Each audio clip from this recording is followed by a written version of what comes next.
और दोस्तों, मैं भारद्वाज सिंह राणा स्वागत करता हूं अपने इस YouTube channel happy smiling world में। दोस्तों, महाराष्ट्र में एनडीए की बीजेपी की सरकार है, कर्नाटका में कांग्रेस की है, और ये जो आपके तमिलनाडु है उसमें इंडिया अलायंस की यानी कांग्रेस के गठबंधन की सरकार है, और ये तेलंगाना में कांग्रेस की सरकार है। मतलब अब मैं ऐसा क्यों बता रहा हूँ, आप ये सुनिए इसका रीज़न। मतलब कोई भी गवर्नमेंट हो, चाहे लेफ्ट हो या राइट हो, कोई किसी से भी कम नहीं है। जनता की कोई नहीं सुनती है, सब अपने अपने फ़ायदे के अनुसार करती है। मैं इसलिए बोल रहा हूँ यहाँ इसकी सरकार है, वहाँ उसकी सरकार है। क्यों मैं ये बोल रहा हूँ? क्योंकि आप देख रहे होंगे कि आप कर्नाटका जाओगे तो वहाँ पे आपको लोकल्स बोलेंगे कि आपको कन्नड़ आना चाहिए। तेलंगाना में जाओगे तो वहाँ का सीएम कांग्रेस का बोलता है कि बिहार के लोगों का डीएनए में मजदूरी करना है, और राहुल गांधी आकर के बिहार में अपना चुनावी कैंपेन कर रहे हैं। मतलब किस हैसियत से आकर के चुनावी कैंपेन कर रहे हैं। और महाराष्ट्र में बीजेपी की सरकार है जो अभी बिहार में कैंपेन कर रही है। मोदी सरकार कह रही है बिहार को हम ये करेंगे वो करेंगे, और वहाँ पे मजदूरों के साथ मतलब गरीब ठेले वाले हैं उनके साथ क्या से क्या बर्ताव किया जा रहा है। मतलब सोच रहे हो कोई किसी से भी कम नहीं। इस पे ना कोई आवाज़ खुल के नहीं उठा रहे, क्योंकि सबको ना ये जो सेंट्रल पार्टी जो है ना उसको ना अपने लोकल वोट बैंक जाने का खतरा रहता है।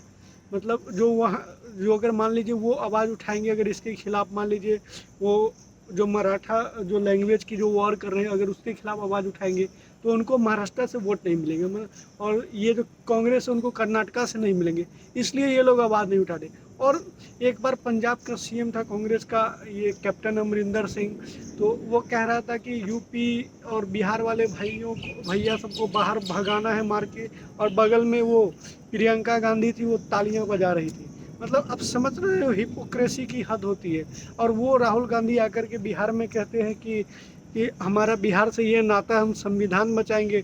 मोदी जी, गुजरात में इतना हमने इतने सीट दिए थे लोकसभा में पिछली बार भी और इस बार भी। पिछली बार 40 में से 39 दिए थे, और गुजरात में मात्र 25-26 दिए थे। तो वहाँ पे देखो डेवलपमेंट, और यहाँ देखो 20 साल से बीजेपी की मतलब अलायंस की सरकार है, एनडीए की।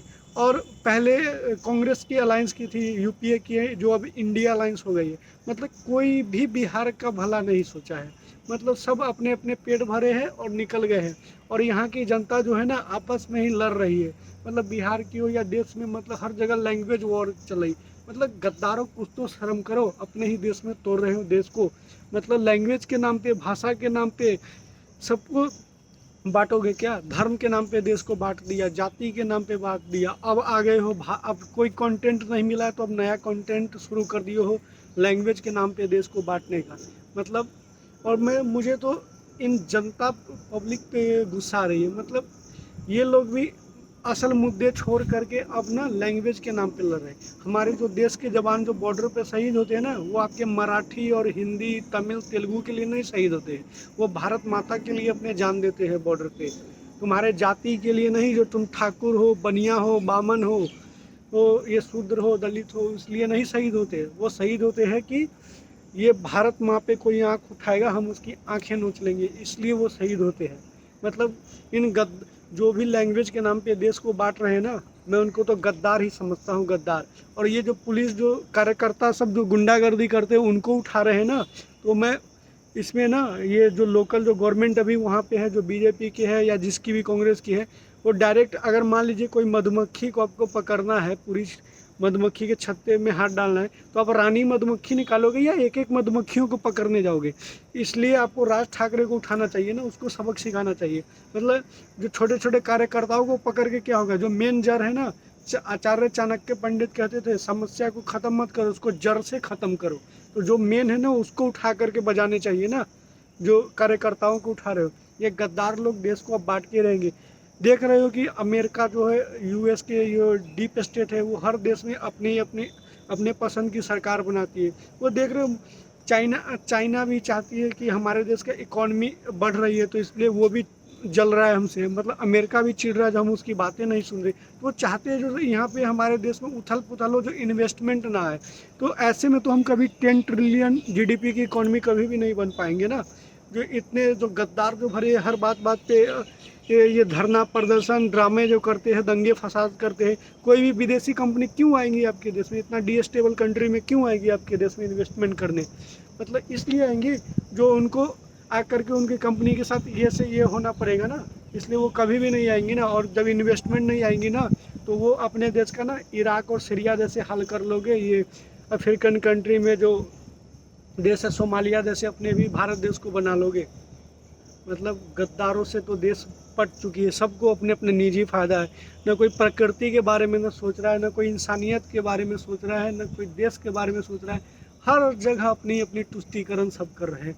मतलब मैं सोच रहा हूँ कि अब मैं सोचता हूँ फ्यूचर के बारे में देश की, जो ये देश ना इतने गद्दारों से भर गए हैं ना, जो ये देश अब ऐसा सही में फील होता है अंदर से। दिन रात जो ऐसे ड्रामे सुन रहा हूँ ना, तो सही में ये देश अब रहने लायक ऐसा इन नेताओं ने बना दिया। हमारी जो भारत की भव्यता थी ना, उसके ऊपर इन लोगों ने धब्बे लगा दिए हैं, काले धब्बे। मैं तो यही करूँगा, शर्म करो कुछ तो देश के गद्दारों। क्या एक ही जयचंद और मान सिंह गद्दार था? ये सब गद्दार नहीं है क्या? ये तो उससे भी बड़े बड़े गद्दार है ना। ये सब देश को तोड़ते रहते हैं दिन रात। मतलब गद्दारी की भी एक हद होती है। भ्रष्टाचार, अपराध, गंदगी, मतलब हर चीज़ से अपना देश में भर दिया है इन लोगों ने। वो उसके ऊपर आरोप कर प्रत्यारोप करते हैं। जनता भी मूर्ख है। मतलब अगर जिसको कांग्रेस पसंद है ना और बीजेपी ना पसंद है, तो वो कांग्रेस कुछ भी करेगी उसको अच्छी लगेगी। जो उसको बीजेपी पसंद है, वो बीजेपी कुछ भी बोल देगी, मोदी जी, उसको अच्छा लगेगा। मतलब ये नहीं सोचता है कि अपने दिमाग से, ठंडे दिमाग से, जो इसका इम्पैक्ट क्या होगा, क्या ये मेरे लिए सही है, क्या ये देश के लिए सही है। अमेरिका सुपर पावर क्यों है? क्योंकि वो 20 साल आगे की सोच के चलता है ना, इसलिए नहीं कि वो इसलिए कि ओए तू स्पेनिश बोल, तो तू फ्रेंच बोल, तू इंग्लिश बोल, इसलिए नहीं। वो इन सब लफड़ों में नहीं पड़ते हैं ना, इसीलिए वो अमेरिकन्स है। चाइना को देखो, जो उदाहरण देते हो ना, जो हमसे बाद में उसको आज़ादी मिली और वो इतना आगे बढ़ गए। क्यों आगे बढ़ गए? उसको जो भी डिसीजन लेना होगा ना, कोई वहाँ पे दंगे फसाद ये सब नहीं होता। जब चाइनीज बोलो तो ये बोलो वो बोलो, ये अपने अंदर झांक के देखो, क्या हम इस लायक है? मतलब अभी भी देखो बिहार में चुनाव हो रहे, हर जगह मतलब तुष्टीकरण तुष्टीकरण सब जगह। मतलब अभी मोदी जी कह रहे हैं, उनके जो मंत्री हैं ये सम्राट चौधरी जी है, जो हम 5 साल में बिहार को ये कर देंगे वो कर देंगे। अरे भाई 20 साल से आपकी सरकार है, क्यों नहीं किए?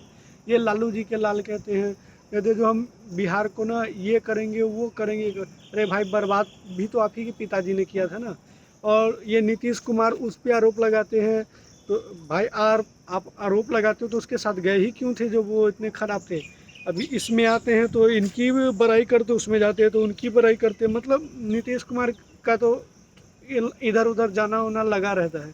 मतलब जो हम पहले जो जंगल राज देखते थे ना, वो अब फिर से रिटर्न आ चुका है। मतलब पहले तक कि नेता खुद करवाते थे, अब ऐसा हो गया है कि नेता, ये नीतीश कुमार जी कुछ कर ही नहीं रहे, इसलिए मतलब इतना जंगल राज बढ़ चुका है। मतलब अब क्या कहा जाए, बिहार वालों, इस बार मौका है। जो रोजगार की रोजी रोटी रोजगार की बातें कर रहा है, शिक्षा की व्यवस्था की, उन पे जाओ ना। कि जो कह रहा है हम आरक्षण को इतना बढ़ा देंगे, वो कर देंगे, ये करेंगे, इससे कुछ नहीं होगा। मान लो कि अगर देश में 100% आरक्षण भी है ना, मान लो जितने भी सरकारी नौकरी पूरे देश भर में अगर 2 करोड़ भी नौकरी होंगे ना, उससे ज़्यादा तो नहीं सरकारी नौकरी होंगी, और देश की आबादी 150 करोड़ है। क्या सब अगर आरक्षण मिल जाएगा तो क्या सबके घर में घी के दिए जलने लगेंगे? नहीं। इससे इन्वेस्टमेंट आएंगी ना, तब आपका भला होगा। आपके प्राइवेट कंपनियां आएंगी तब आपका भला होगा। आपके पास शिक्षा होगी, रोजी रोटी रोजगार होंगी, तब आपका भला होगा। ये नहीं कि आरक्षण के नाम पे हम वोट दे रहे हैं तो लैंग्वेज के नाम पे ये कर रहे हैं।